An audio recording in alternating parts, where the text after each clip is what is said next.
What is up, party people? We are finally back with part 2 of our animal form and function video for our bioenergetics and homeostasis. Go ahead and pause if you want to look at our objectives. And we're going to go ahead and get right into bioenergetics. So what is that? It's the study of the transformation, exchange, and utilization of energy within and between living organisms. So essentially it focuses on 1, the transfer of energy. So this is light energy to chemical energy, photosynthesis. Chemical energy in food to chemical energy in the form of ATP, so adenosine triphosphate. 2, major metabolic pathways that are involved, glycolysis, cellular respiration, and oxidative phosphorylation via ETC. 3, the energy transfer between organisms, so our consumers. And then 4, are thermodynamic principles that govern the processes. All animals must consume other organisms to obtain energy and raw materials for cellular processes. Food is converted to ATP, which is the primary form of energy used by all cells. Animals also store carbohydrates, glycogen, and lipids, triglycerides, in long-term storage for when ATP is less available. So think like bears and hibernation. Energy is lost in the form of heat because no system is perfectly efficient. So we can break this down into 2 different categories. The first is going to be our endotherms, meaning these are animals who have the ability to reduce heat loss, energy loss, and maintain a constant body temperature through physical and metabolic processes and body structures like fur and fat. On the other hand, we have our ectotherms. Our ectotherms are animals who need to use the environment to maintain their body temperature. So think like reptiles like snakes or turtles who bask in the sun. Our metabolic rate. This is the amount of energy an animal uses over time. It's measured in joules, calories, or kilocalories. Food serves as the source of energy in animals, and it varies by type. So you can have carbohydrates, which are 5 kilocalories per gram, proteins, the same thing, and lipids, which are 9 kilocalories per gram. The basal metabolic rate is in endotherms, and this is the minimum amount of energy, calories, required to maintain all processes required for life while at rest. So this is how low can you go before you die. But you are alive if you're this low. You're just not thriving. So essentially this can be broken down into 60 to 70% of daily energy use. The amount that's required differs significantly by animal, and it's influenced by gender, age, and their individual body composition as well. In humans, the average daily need is around 16 to 1800 kilocalories for males and 13 to 1500 for females.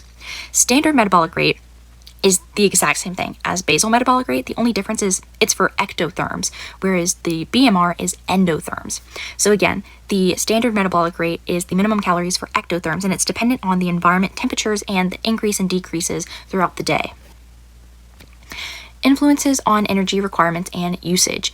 There are 2 huge factors that play into this. The first is going to be body size. The size of an animal is going to dictate a large portion of how much energy they need, how they retain the heat. Small animals need less energy than the larger animals because smaller animals lose heat faster due to their body mass to surface area ratio, which results in a higher BMR than larger animals. Second is the activity level. Animals use more energy when they are active, especially if that activity is maintained for a long period of time. So animals can reduce their energy needs by becoming less active for periods of time. Does that remind you of anything? Maybe it reminds you of hibernation? Speaking of that, our environmental temperatures influence the metabolic rates and food availability, and in turn, this can cause some animals to change their behavior. In some cases, it's necessary for survival. So, torpor is a period of decreased activity, heart rate, and metabolism. This is usually short term. So actually, if you think about it, when humans, us, were sleeping, that's torpor. It's a short period of time where there's decreased activity and heart rate, where you're conserving energy. 2 is hibernation. This is a deeper long-term state of dormancy, and it's often seasonal, and it lasts for months at a time, and it's usually in response to lower temperatures and low food availability. Hibernation, we see this with bears. Brumation is a state of dormancy used by ectotherms, and it does not involve the fat storage like hibernation does, and it allows for some movement. So essentially this is just being a little sluggish, being a little bit lazy because you're trying to store some energy. So an example of this would be bearded dragons who just bask out in the sun. It's a state of dormancy, almost as if they're sleeping, but they're not conserving any fat storage, and they're just kind of relaxing there. There's no movement. They could move if they needed to, but they'd prefer to just kind of stay still and conserve that energy. And last, we have estivation. This is a state of dormancy that takes place in higher temperatures and low moisture availability. Our physiological needs, biological processes, cellular respiration, digestion, and homeostasis. Homeostasis is in bold because it is a big one. Homeostasis, maintaining that equilibrium, is so significant because homeostasis is the process of maintaining the body's optimal internal conditions. And a part of that is having a set point. So this is the ideal value or range for a specific physiological variable like body temperature, blood pressure, glucose levels. Internal and external factors influence the homeostatic processes. So like a stimulus can change in internal or external environment detected by various receptors. The response would be the adjustments that are made to the metabolic process to maintain the equilibrium around the set point. Alteration. This would be a shift in the body's systems or preferred equilibrium for one or more physiological variables, so like higher blood pressure. And then acclimatization. This is a short-term change to maintain a set point in another environment, so like gaining thicker fur during the winter or increased red blood cells when at higher altitudes. So an example that we can think of like this is weight loss. That's a big thing with set points. If you have a body set point weight of, say, 150 pounds, that's what you are consistently normally at.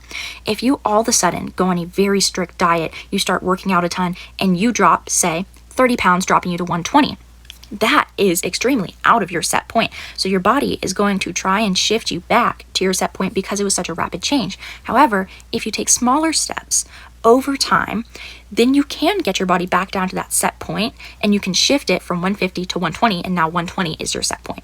But slow wins the race. Back to homeostasis. So our internal body temperature, it's important, so significant for our physiological variables and processes of maintaining optimal temperature, which is known as our thermoregulation.